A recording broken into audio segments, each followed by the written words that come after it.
오늘은 시편 4편입니다. 내 의의 하나님이여 내가 부를 때 응답하소서.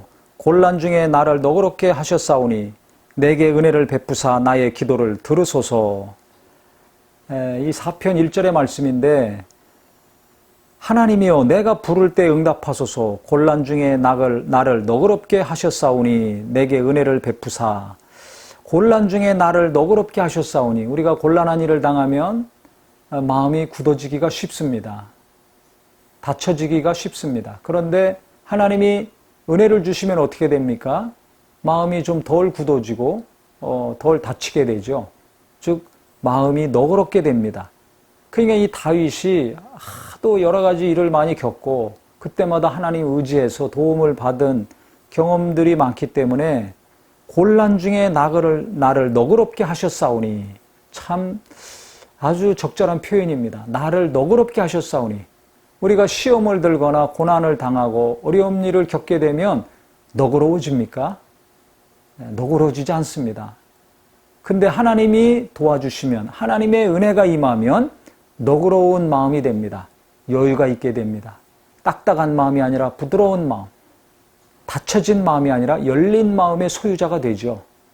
그래서 우리가 마음이 힘들 때 굳어지고 경직이 되는데, 그때마다 하나님께 나가고 하나님이 은혜로 주신 말씀, 어제 은혜로 주신 말씀, 또 그제 은혜를 주신 말씀, 주일날 주신 말씀 계속해서 기억하시고 묵상하심으로 너그러워지는 은혜가 있기를 바라겠습니다.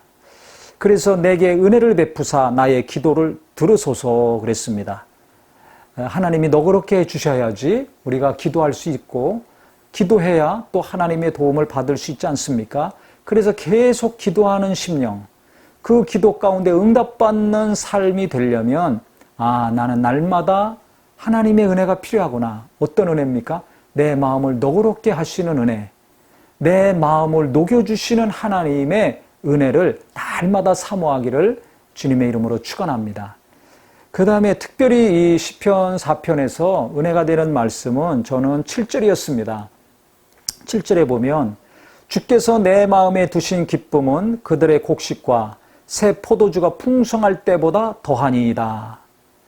주님께서 내 마음에 두신 기쁨 있다는 겁니다. 근데 그 기쁨은 곡식 때, 우리가 추수할 때 얼마나 농부들이 기뻐합니까? 1년 내내 고생해서 가장 기뻐하고 춤추고 행복할 때가 추수할 때입니다. 포도주가 풍성할 때보다 더하니이다. 또 이 포도나무를 심어서 그 열매를 따서 포도주를 또 만든, 새 포도주를 만든 농부들 또 얼마나 기쁨이 넘칩니까? 근데 이 사람들이 기뻐할 때보다 하나님이 우리에게 주신 기쁨이 더 크다는 겁니다. 그래서 오늘 이 7절의 말씀을 제가 보면서, 아니 내 안에 이 추수 때 농부들이 기뻐하는 기쁨보다, 또 새 포도주를 만들었던 그 농부들의 기쁨보다 더한 기쁨이 있는데, 이 기쁨은 어디에 가 있는가? 제가 제 자신을 잘 돌아보니까 저는 기쁨이 없더라고요. 염려하고 근심하고 고민하고 하는 것들이 대부분이었습니다. 앞날에 대한 고민과 염려, 교회에 대한 것, 또 자녀와 제 자신, 누구나 다 그런 것들 고민하고 염려하지 않습니까? 그러니까 이런 것들로 가득 차 있는데, 기쁨이라는 것은 저하고는 좀 거리가 먼 단어인데, 오늘 이 말씀을 보면서 왜 내 안에 기쁨이 없는가 곰곰이 생각했을 때 하나님이 깨닫게 하시는 것은,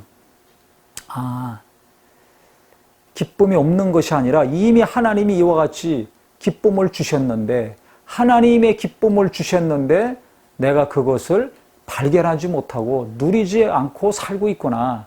이걸 첫 번째 깨달았고, 그 다음 두 번째 하나님이 깨닫게 하시는 것은, 내가 너무 그 하나님이 지금 주고 계시고 또 이미 주신 것들에 대해서 감사가 없구나. 이걸 깨닫게 하셨습니다. 그럼 반대로 뭐겠습니까? 뭔가 더 욕심을 부리고 있다는 거죠. 현실에 만족하지 않는 삶, 뭔가를 더 추구하고 뭔가를 더 해서 이루어야지 만족하는 삶, 이래야 뭔가 발전이 있고 일을 잘하는 것이지만은 이게 한쪽으로 해서 보면 기쁨이 없는 삶을 지속적으로 계속 살게 됩니다.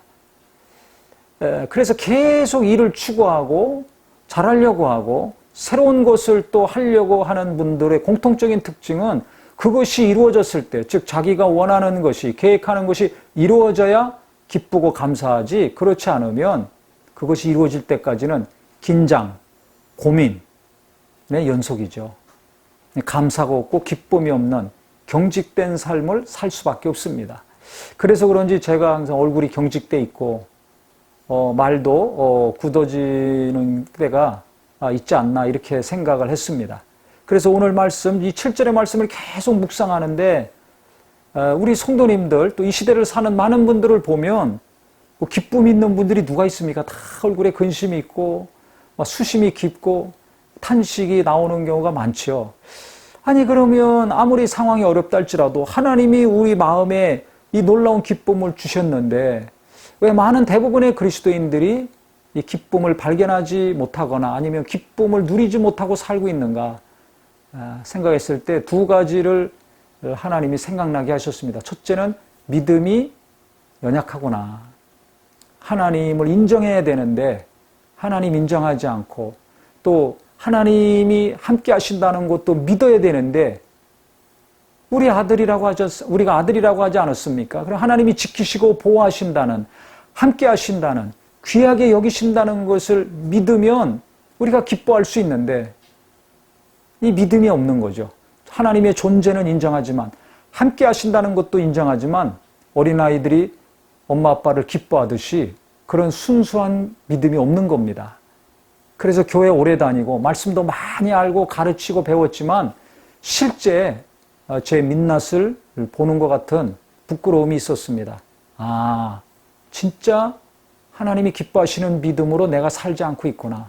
또 어떤 일에 대한 욕심 가지고 내가 살고 있구나. 이걸 깨달았습니다.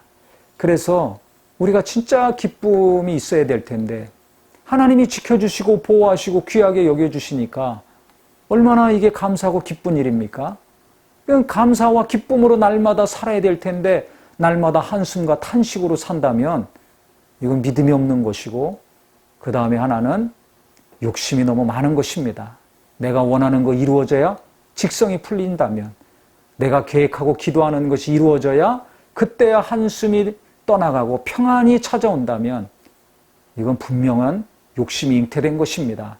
그래서 우리가 오늘 이 말씀을 잘 보면서 내가 하나님이 주신 기쁨 회복해야 되겠구나. 하나님이 함께 하시고 나의 아버지 되신다는 것만으로도 기뻐하며 하루하루 감사하게 살아야 되겠구나. 우리가 깨닫는 은혜가 있으시고 그 다음에 8절에 보면 내가 평안히 눕고 자기도 하리니 나를 안전히 살게 하시는 이는 오직 여호와이시니라.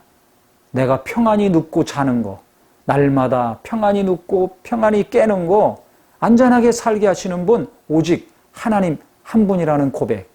이게 맞는 얘기 아닙니까? 그래서 우리가 내가 진짜 하나님만 의지해야 되겠구나.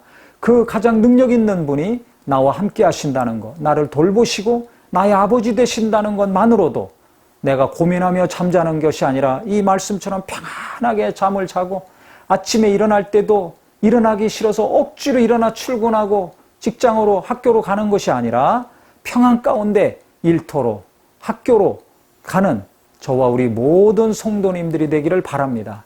그래서 말로만 예수 믿는 사람이 아니라 진짜 예수 믿는 사람, 즉 예수 안에서 하나님의 자녀가 된 권세를 잘 누림으로 오늘부터 하나님을 기뻐하고 하나님의 함께 하심을 감사하며 사는 귀한 삶이 되기를 예수님의 이름으로 축원합니다.